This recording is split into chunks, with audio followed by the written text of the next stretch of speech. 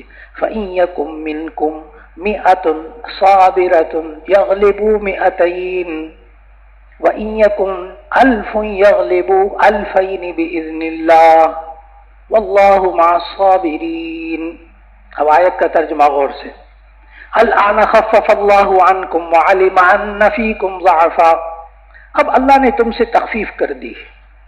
وعلم ان فیکم ضعفا، اللہ نے جان لیا کہ بے شک تمہارے اندر کچھ کمزوری آ گئی ہے. فَإِن يَكُن مِّنكُم مِّئَةٌ صَابِرَةٌ يَغْلِبُوا مِئَتَيْنِ، اگر تم میں سے 100 ہوں گے صبر کرنے والے یعنی ثابت قدم رہنے والے، يَغْلِبُوا مِئَتَيْنِ تو یہ 200 پر غالب آ جائیں گے. یہ 100 کا 200 کیا ہے؟ دگنا. پہلے کیا تھا؟ تخفیف سمجھ میں آ گئی. فَإِن يَكُن مِّنكُم مِّئَةٌ صَابِرَةٌ يَغْلِبُوا مِئَتَيْنِ، اب اگر تم میں سے 100 ہوں گے صبر کرنے والے، صابرتن ثابت قدم رہنے والے، برداشت کرنے والے، يَغْلِبُوا مِئَتَيْنِ تو یہ کتنے پر غالب آ جائیں گے؟ 200 پر، دگنوں پر. وَإِن يَكُنْ أَلْفٌ يَغْلِبُوا أَلْفَيْنِ بِإِذْنِ اللَّهِ، اور اگر تم میں سے 1000 ہوں گے مسلمان، يَغْلِبُوا أَلْفَيْنِ تو یہ 200 کافروں پر غالب آ جائیں گے بِإِذْنِ اللَّهِ، اللہ کے حکم سے. کتنا ہو گیا؟ أَلْفٌ أَلْفَيْنِ، 1000 2000 کا کیا ہے؟ یعنی 2000 1000 کا کیا ہے؟ دگنا. واللہ مع الصابرین، اللہ صبر کرنے والوں کے ساتھ ہے، برداشت کرنے والوں کے ساتھ ہے. ثابت قدم رہنے والوں کے ساتھ ہے۔ اب دونوں آیتیں آپ کو بہت اچھی طرح سمجھ میں آ گئی۔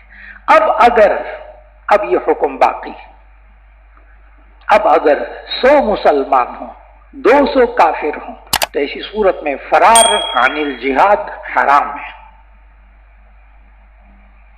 پیچھے جو بات ہے نا اس کو سمجھنا ہے، ورنہ دونوں آیتوں سے یہ والا حکم سمجھ میں نہیں آ رہا، آپ کو الفاظ سے نہیں معلوم ہو رہا یہ بات یہاں کیا ہو رہی ہے۔ بات یہ ہو رہی ہے کہ کب آپ اپنی جان بچا کر پیچھے ہٹ سکتے۔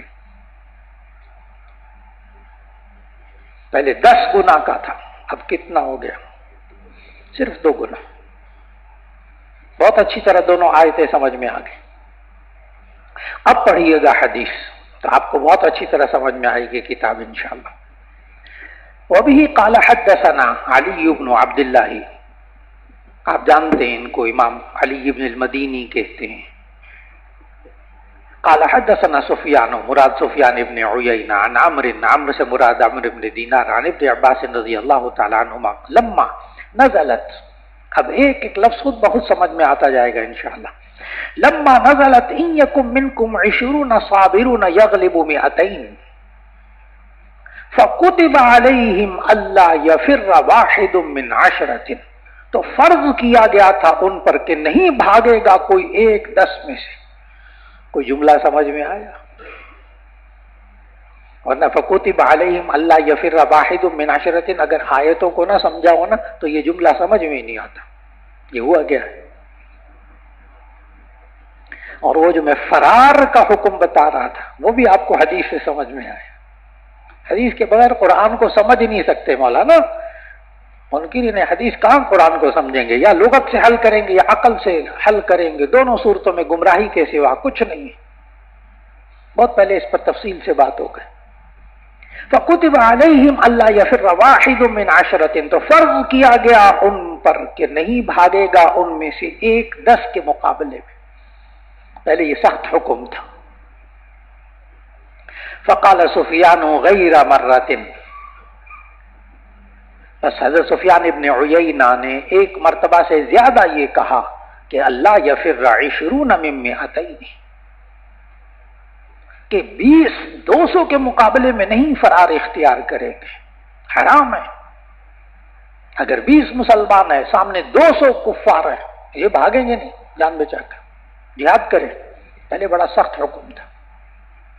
ثم نزلت الآن خفف اللہ عنکم الآیہ فَكَتَبَ أَلَّا يَفِرَّ 100 من 200، پھر یہ فرض کیا گیا کہ نہیں بھاگ سکتا جو اگر 100 مسلمان ہو من 200 200 کفار کے مقابلے میں۔ ایک لفظ سمجھ میں آ رہا ہوگا حدیث کا۔ وزاد سفیان مرۃ نزلت حرض المؤمنین علی القتال ان یکن منکم 20 صابرون، قال سفیان وقال ابن شبرمہ وأرى الأمر بالمعروف والنهي عن المنکر مثل هذا، اور امر بالمعروف اور نہی عن المنکر کو بھی اسی طرح سمجھا جاتا تھا، اسی طرح سمجھا جاتا تھا کہ اگر امر بالمعروف نہی عن المنکر کرتے ہوئے 100 مسلمانوں کے مقابلے میں 200 کفار ہیں تو امر بالمعروف نہی عن المنکر کرنا پڑے گا۔ اب آگے پڑھیے، باب قولہ الآن خفف اللہ عنکم۔ اب میں نے بتایا تھا نا دونوں باب اور دونوں حدیثیں بالکل ایک دوسرے کے ساتھ منسلک ہیں، ایک ہی موضوع ہے بالکل۔ اب ترجمہ نہیں کروں گا۔ باب قولہ الآن خفف اللہ عنکم وعلم ان فیکم ضعفا الی قولہ واللہ مع الصابرین، پورا مطالعہ کروا چکا۔ وبه قال حدثنا يحيى بن عبد الله السلمي قال اخبرنا عبد الله بن مبارك قال اخبرنا جرير بن حازم قال اخبرنا زبير بن خريت عن عكرمة عن ابن عباس رضي الله عنه قال لما نزلت ان يكن منكم 20 صابرون يغلبوا 200 شق ذلك على المسلمين، تو مسلمانوں پر یہ بات مشقت والی ہو گئی۔ حین فرض علیہم، جب ان پر فرض قرار دے دیا گیا، اللہ یفر واحد من 10، اللہ یفر واحد من 10، کہ 10 کے مقابلے میں 1 فرار نہیں ہوگا، 10 کفار کے مقابلے میں 1 فرار نہیں ہوگا۔ فجاء تخفیف، تو تخفیف آ گئی، 10 گنا سے 2 گنا، 10 گنا سے 2 گنا، فجاء تخفیف، تو تخفیف آ گئی. فقال، تو اللہ تعالیٰ نے فرمایا آیت نمبر 66 میں، الآن خفف اللہ عنکم وعلم ان فیکم ضعفا فإن یکن منکم 100 صابرة یغلبوا 200. قال، حضرت عبداللہ ابن عباس رضی اللہ تعالیٰ عنہ نے فرمایا، فلما خفف اللہ عنہم من العدت، عدت گنتی شمار، فلما خفف اللہ عنہم من العدت، جب اللہ نے ان سے گنتی کو کم کر دیا، گنتی میں تخفیف کر دی، 10 گنا سے 2 گنا پہ آ گئے، نقص من الصبر بقدر ما خفف عنہم، تو صبر میں بھی کمی آ گئی، اتنی مقدار جتنا ان سے ہلکا کیا گیا تھا، یعنی اللہ کی طرف سے صبر و برداشت میں بھی کمی آ گئی. اب آپ سمجھیں گے کہ جو خطبے میں پڑھتے ہیں خیر القرون قرنی ثم الذین یلونہم ثم الذین یلونہم، ایک وقت وہ ہوتا تھا کہ کتنی مشقتوں سے علم حاصل کرتے تھے، اب ایئر کنڈیشن میں بیٹھ کر بھی جگانا پڑتا ہے، ذرا جاگ جائیں، بخاری کا سبق ہے،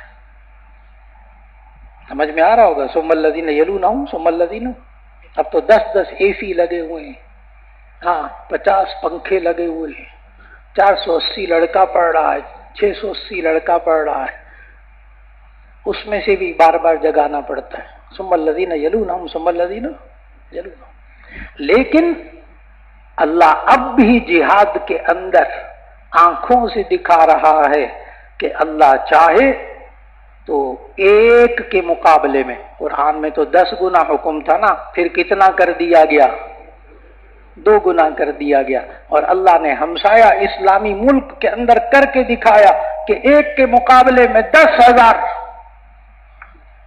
ایک کے مقابلے میں 10,000، وہ 10,000 کیا 10 لاکھ دم دبا کر بھاگ گیا، جان بچا کر بھاگ گیا. اگر ہمت کرے جہاد میں تو اللہ آج 10 گنا سے نہیں 100 گنا سے زیادہ کر کے دکھا رہا ہے. جی اگلا باب پڑھیے گا. سورۃ براءۃ ولیجۃ کل شیء ادخلته سورۃ براءۃ، سورۃ براءۃ آپ حضرات کو معلوم کہ ہر سورت کے شروع میں 8 چیزوں کا تعارف بہت ضروری ہے، اور سورۃ البراءۃ کے سلسلے میں ایک بحث تو یہ کہ آپ نے 8 چیزوں کا مطالعہ کرنا ہے، پھر ایک اس بات کا بھی مطالعہ کرنا ہے جو آپ سے بہت زیادہ سوال ہوگا کہ سورہ براءۃ کے شروع میں بسم اللہ کیوں نہیں لکھی جاتی. پھر بسم اللہ پڑھنے کے بارے میں اگر حافظ جو ہے وہ سبق سنانا ہی یہاں سے شروع کرے سورۃ البراءۃ سے تو بسم اللہ پڑھے گا کہ نہیں پڑھے گا؟ اگر پیچھے سے پڑھتا ہوا آ رہا ہے تو بسم اللہ پڑھے گا کہ نہیں پڑھے گا؟ اور اگر سورۃ البراءۃ کے درمیان سے شروع کرے گا تو بسم اللہ پڑھے گا کہ نہیں پڑھے گا؟ ساری بحثوں کو حل کرنا ہے انشاءاللہ. تو پہلے سورۃ البراءۃ کا تعارف لکھیے گا. سورۃ براءۃ، اس سورت کے 2 نام مشہور ہیں، یہ دونوں نام اس سورت میں آئے ہیں، ورنہ اس سورت کے 10 سے زیادہ نام، ورنہ اس سورت کے 10 سے زیادہ نام الاتقان فی علوم القرآن میں علامہ سیوطی نے لکھی. الاتقان فی علوم القرآن، مولانا اپنے پاس یہ ضرور رکھنا. اپنی چھوٹی سی جو لائبریری جو سال کے شروع میں ذکر کیا تھا کہ جو کتابیں بتاتا جاؤں وہ لکھتے جائیے، تو ان میں سے ایک یہ بھی ہے. اب 2 جلدوں میں ہے، اب اردو میں بھی آ گئی، پہلے عربی میں صرف دستیاب تھی تو اردو میں بھی ہے، اب عربی میں بھی ہے. الاتقان فی علوم القرآن، درس وغیرہ دونوں اس کا مطالعہ کرو، کمال کی کتاب ہے، قرآن کے بارے میں، قرآن کی معلومات کے بارے میں کمال کی کتاب ہے.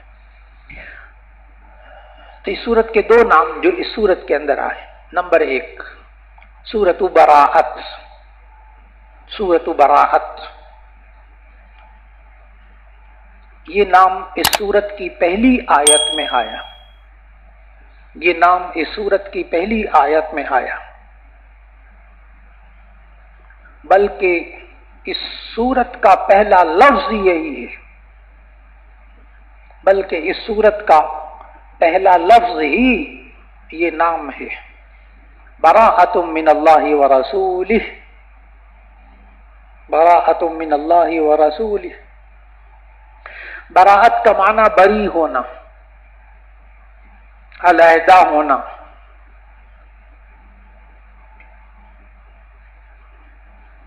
ان منافقین اور مشرکین،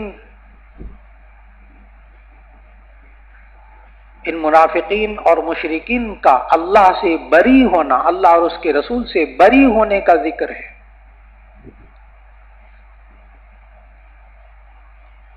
اس لیے اس سورت کا نام سورۃ البراءت رکھا گیا۔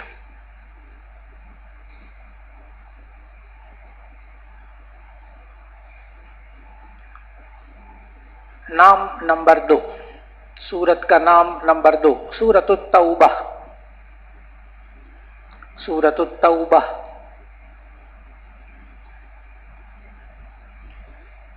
یہ نام اس سورت کی آیت نمبر 104 میں ہے، یہ نام اس سورت کی آیت نمبر 104 میں ہے۔ الم یعلموا ان اللہ هو یقبل التوبۃ، آیت نمبر 104، الم یعلموا ان اللہ هو یقبل التوبۃ، الم یعلموا ان اللہ هو یقبل التوبۃ۔ چونکہ اس صورت میں توبہ کا ذکر ہے، چونکہ اس صورت میں توبہ کا ذکر ہے، اس لیے سورہ توبہ بھی اس کا نام ہے۔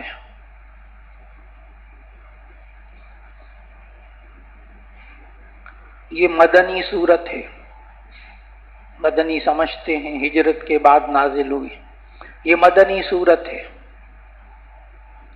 اس کا ترتیبی توقیفی نمبر 9 ہے،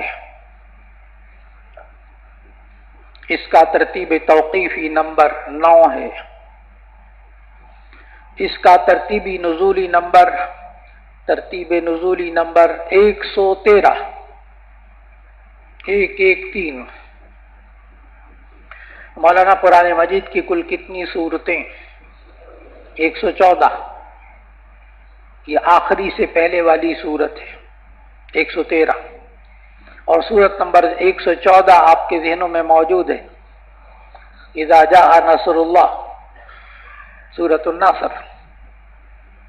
تو نزولی نمبر 113، آیات اس میں 129، 129 آیات 129، 129، رکوع اس میں 16، رکوع اس میں 16 ہے۔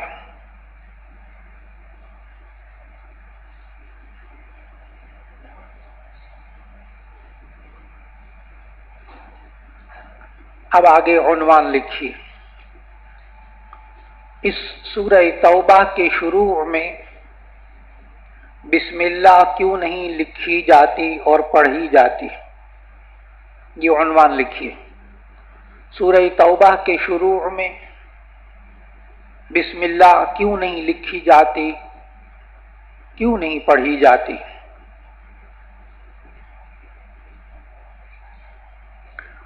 مفسرین نے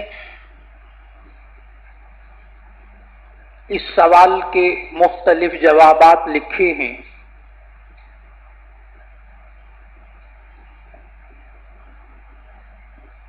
جواب نمبر 1، جواب نمبر 1،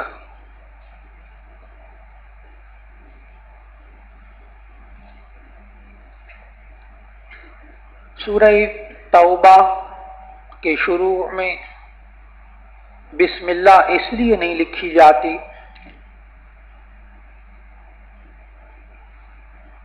لأنها نزلت لرفع الأمان، لأنها نزلت لرفع الأمان، وبسم الله أمان،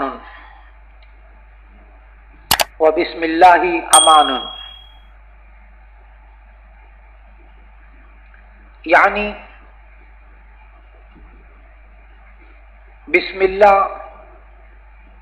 امان ہے،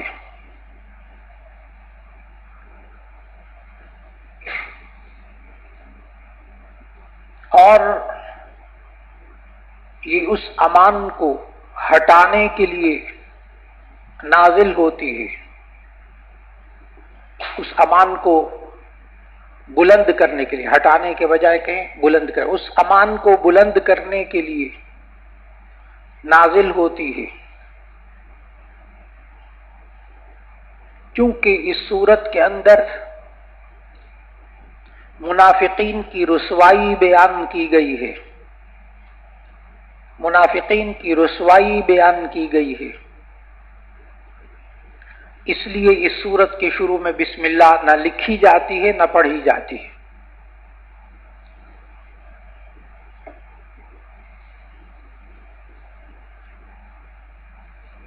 جواب نمبر 2، جواب نمبر 2،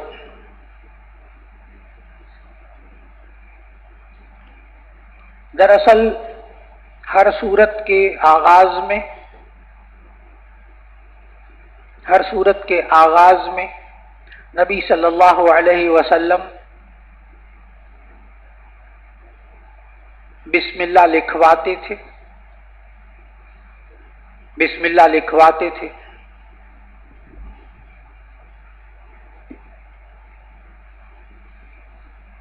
لیکن سورہ برات کے شروع میں نہیں لکھوائی کسی کاتب وحی کو، لیکن بسم اللہ سورہ توبہ کے شروع میں بسم اللہ نہیں لکھوائی کسی کاتب وحی کو، یہاں تک کہ نبی صلی اللہ علیہ وسلم کا وصال ہو گیا۔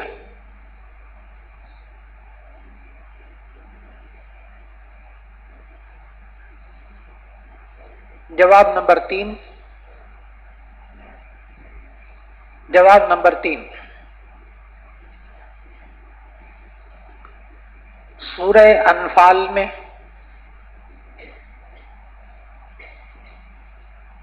جو قصے اور احکامات بیان ہو رہے تھے، سورہ انفال میں جو قصے اور احکام بیان ہو رہے تھے،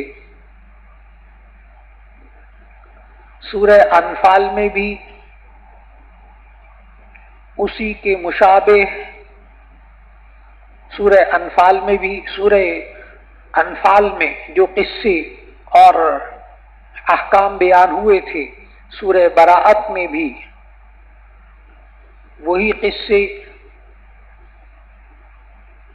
مشابہ تھے،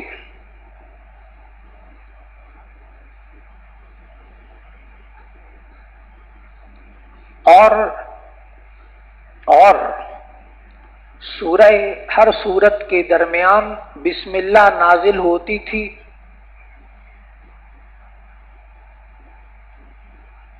آگے لکھو انزلت للفصل بین السور، انزلت للفصل بین السور، سورتوں میں جدائی کرنے کے لیے، سورتوں میں جدائی کرنے کے لیے،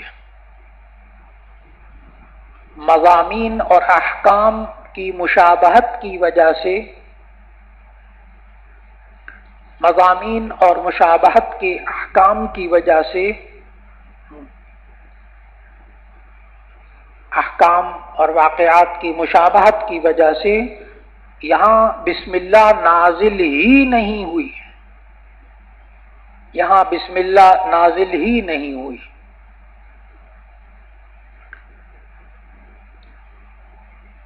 ان جوابات کو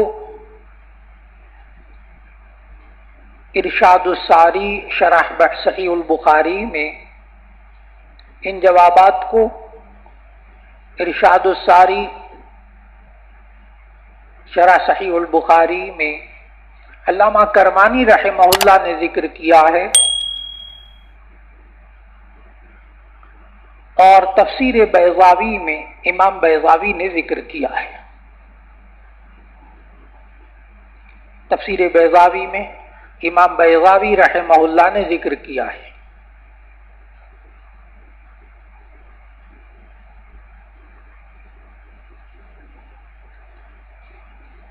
اسی سے ملتے جلتے جواب تفسیر معارف القرآن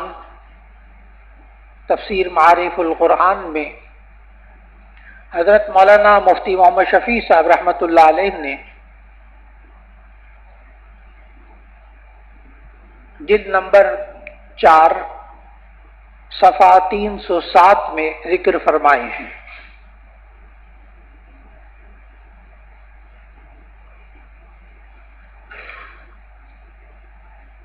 جواب نمبر 4، سورہ توبہ کے آغاز میں بسم اللہ نازل نہیں ہوئی۔ سورہ توبہ کے آغاز میں بسم اللہ نازل نہیں ہوئی، اس لیے لکھی نہیں گئی۔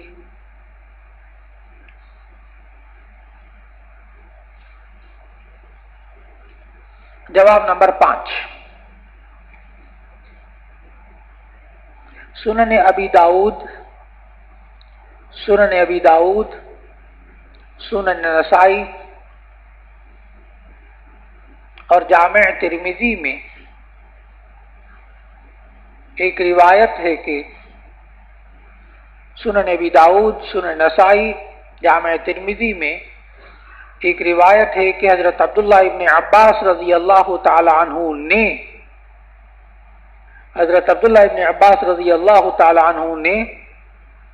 حضرت عثمان غنی رضی اللہ تعالی عنہ سے سوال کیا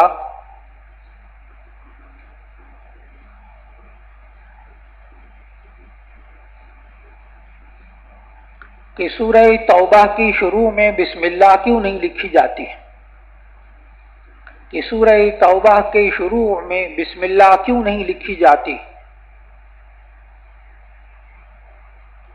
حضرت عثمان غنی رضی اللہ تعالی عنہ نے جواب دیا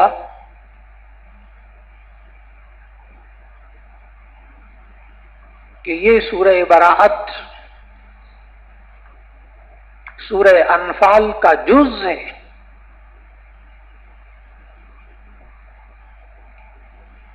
سورہ براءت سورہ انفال کا جز ہے۔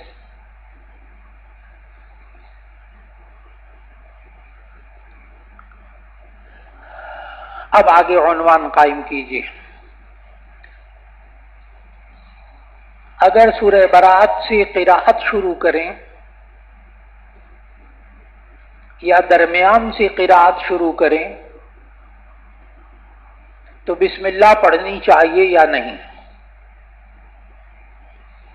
اگر سورہ براءت کی قراءت شروع کریں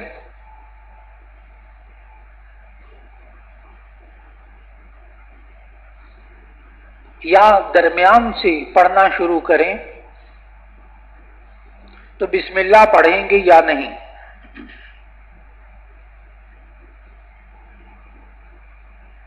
اس بارے میں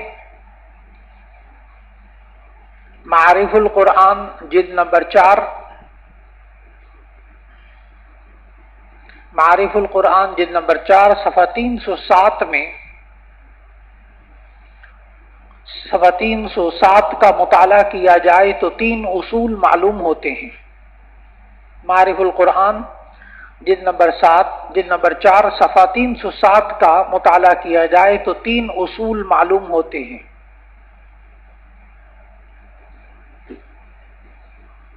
نمبر 1، اب اصول بڑا ناپ تول کر لکھیے گا۔ اچھا، نمبر 1، ابتداء قراءت۔ نمبر 1، ابتداء قراءت، ابتداء سورت، ابتداء قراءت ابتداء سورت سے ہو تو بسم اللہ پڑھیں گے.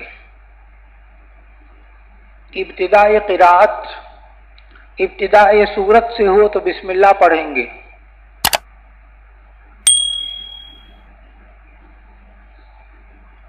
نمبر 2، ابتداء قراءت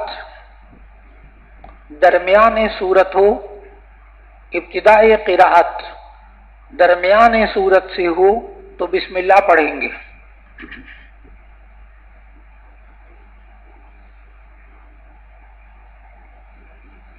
ابتداء قراءت درمیان سورت، یعنی سورت کے درمیان سے کہیں سے آپ پڑھنا شروع کریں گے تو پھر بسم اللہ پڑھیں گے. پہلا کیا ہوا؟ ابتداء قراءت ابتداء سورت، بسم اللہ پڑھیں گے. آپ نے تلاوت شروع ہی کہاں سے کی ہے؟ سورۃ التوبہ سے، تو آپ بسم اللہ پڑھیں گے. اس لیے نہیں کہ سورۃ توبہ کے شروع میں، اس لیے کہ آپ قراءت شروع کرنے لگے. اب نمبر 3 اصول سمجھ کر لکھیے گا. نمبر 3، درمیان قراءت ابتداء سورت ہو تو بسم اللہ نہیں پڑھیں گے. درمیان قراءت ابتداء سورت ہو تو بسم اللہ نہیں پڑھیں گے.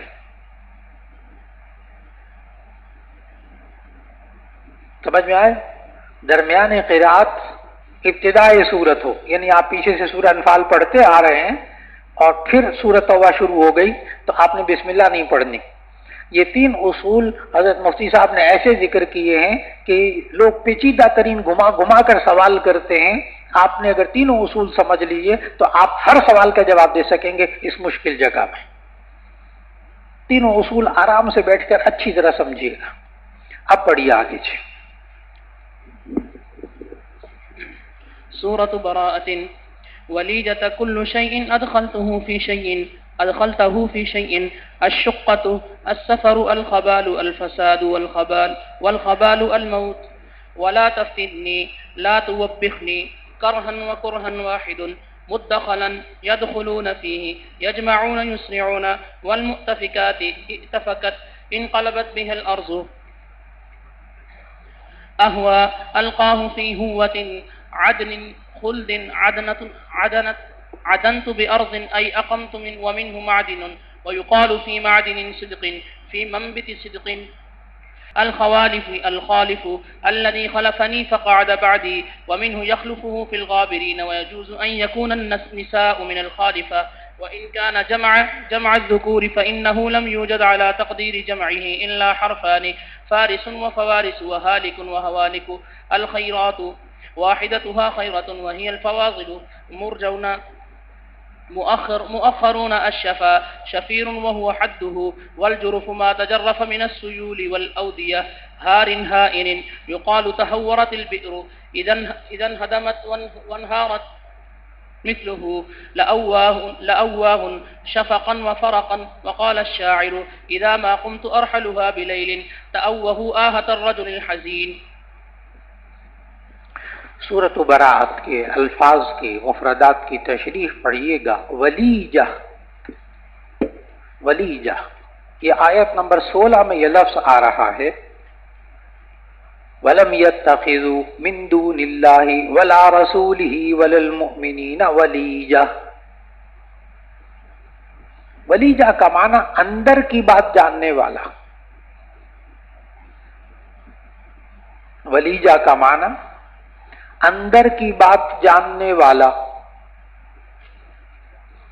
ترجمہ دیکھیے گا. اس کی تشریح امام بخاری نے کیا نقل کی؟ کل شیء ادخلتہ فی شیء، ہر وہ چیز جس کو آپ کسی چیز کے اندر داخل کر دیں تو اس کو ولیجہ کہتے ہیں. اندر کی بات، گہری اندر، گہرائی میں. کل شیء ادخلتہ فی شیء، ہر وہ چیز جس کو آپ کسی اور چیز میں داخل کر دیں تو اس کو کہتے ہیں ولیجہ، اندر کی بات. اور شیخ الہند رحمہ اللہ نے تفسیر عثمانی میں جو ترجمہ موجود ہے وہ بہت سے ساتھی نہیں سمجھتے اس لفظ کو. ویسے اردو میں بولا جاتا ہے. حضرت شیخ الہند نے یہاں ترجمہ لکھا بھیدی. کہتے ہیں گھر کا بیدی لنکا ڈھائے. وہ کبھی کوئی ملازم ہو اور اس کے ذریعے کوئی چور گھر میں آ جائے، ڈاکہ پڑ جائے تو کیا کہتے ہیں؟ یہ کسی بھیدی کا کام ہے، جو اندر تک بات جانتا تھا کہ یہ پیسے کہاں رکھتے ہیں، زیور کہاں رکھتے ہیں، قیمتی چیزیں کہاں رکھتے ہیں، ورنہ اس کو کیسے معلوم ہوا آنے والے کو، سیدھا وہیں گیا۔ یہ کسی بھیدی نے بتایا، اندر کی بات جاننے والے نے بتایا۔ تو میں لفظ بھیدی سمجھا رہا تھا، کیونکہ شیخ الہند رحمہ اللہ نے ترجمہ کیا تو عام لوگوں کو وہ ترجمہ سمجھ میں ہی نہیں آتا۔ تو ولیدہ کا معنی بھیدی، اور بھیدی کا معنی اندر کی بات جاننے والا۔ بات مکمل ہو گئی۔ اگلا لفظ اشقۃ، اشقۃ السفر، یہ آیت نمبر 42 میں یہ لفظ آیا اشقۃ، ولکن بعدت علیہم الشقہ۔ شقہ کا معنی السفر، مشقت والا کام، مراد یہاں سفر مرادی معنی، ورنہ مشقہ کا معنی تو مشقت ہے۔ ولیکن بعدت علیہم الشقہ، شقہ کا معنی یہاں سفر، مفہومی ترجمہ، وہ سفر جو مشقت والا ہو۔ اگلا لفظ الخبال، خبال کا معنی الفساد والخبال الموت۔ امام بخاری نقل کر رہے ہیں خبال کا معنی فساد، خبال کا معنی فساد۔ قرآن مجید میں یہاں فساد مراد ہے۔ لو خرجوا فیکم ما زادوکم الا خبالا، آیت نمبر 47، سورہ توبہ کی آیت نمبر 47۔ لو خرجوا فیکم ما زادوکم الا خبالا، تو خبال کا معنی فساد۔ امام بخاری نقل کر رہے ہیں والخبال الموت، خبال موت کو بھی کہتے ہیں، لیکن یہاں فساد مراد ہے۔ اگلا لفظ ولا تفتنی، آیت نمبر 49، سورہ توبہ آیت نمبر 49۔ لا تفتنی ومنہم من یقول اذن لی ولا تفتنی، آیت نمبر 49۔ لا تفتنی کا معنی لا توبخنی، یعنی آپ مجھے ڈانٹے نہیں۔ توبیخ کا معنی ڈانٹنا، تفتنی کا معنی فتنے میں ڈالنا، مفہومی معنی آپ مجھے ڈانٹے نہ، ڈانٹ کر مجھے آزمائے نہ۔ تو لا تفتنی کا مفہومی معنی لا توبخنی، آپ مجھے توبیخ نہ کریں، ڈانٹے نہیں۔ اگلا لفظ کرہا و کرہا واحد، اب نوٹ کر لینا اچھی طرح کہ کرہا یہ تو سورہ توبہ کی آیت نمبر 53 میں ہے۔ قل انفقوا طوعا وکرہا، قل انفقوا طوعا او کرہا، آیت نمبر 53 میں سورہ توبہ کی۔ لیکن جو کرہن ہے نا، یہ سورہ توبہ میں نہیں ہے، یہ سورہ احقاف، سورت نمبر 46، سورہ احقاف کی آیت نمبر 15 میں ہے۔ حملتہ امہ کرہا، آیت لکھ لیجئے گا، حملتہ امہ کرہا۔ امام بخاری نقل کر رہے ہیں کہ کرہن و کرہن واحد، کرہن اور کرہن دونوں کا معنی کیا ہے؟ ایک، زبردستی، مجبوری، ناپسندیدہ حالات، مشقت، یہ سب معنی کرہن اور کرہن کے ہیں۔ ناپسندیدہ حالات، مشقت آمیز حالات۔ کرہن کا معنی ناپسندیدہ، کرہن کا معنی بھی ناپسندیدہ، دونوں کا معنی ایک، لیکن کرہن یہ سورہ توبہ کی آیت نمبر 53 میں ہے، اور کرہن یہ سورہ توبہ میں نہیں ہے، یہ سورت نمبر 46 سورہ احقاف کی آیت نمبر 15 میں ہے۔ اور آیت بھی لکھ لیجئے گا، حملتہ امہ کرہن ووضعتہ کرہا۔ آپ کیا سمجھتے ہیں اسے کیا کہتے ہیں؟ میں نے کہا تھا بار بار آیا کرے گا، استطراد، یہ استطرادن نقل کیا، ایک لفظ کو دوسرے لفظ کے ساتھ شامل کر کے لاحق کر کے بیان کر دیا۔ اگلا لفظ مدخلاً یدخلون فیہ، مدخلاً آیت نمبر 57 میں یہ لفظ آیا، آیت نمبر 57 میں لفظ آیا، لو یجدون ملجأ او مغارات او مدخلا۔ مدخلا کا معنی یدخلون فیہ، وہ اس میں داخل ہوتے ہیں۔ اگلا لفظ یجمعون، یجمعون یہ سورہ توبہ کی آیت نمبر 57 میں ہے، یجمعون سورہ توبہ کی آیت نمبر 57 میں۔ یجمعون کا معنی یسرعون، وہ جلدی کرتے ہیں، والمؤتفقات سے پھر انشاءاللہ۔ السلام علیکم ورحمۃ اللہ وبرکاتہ۔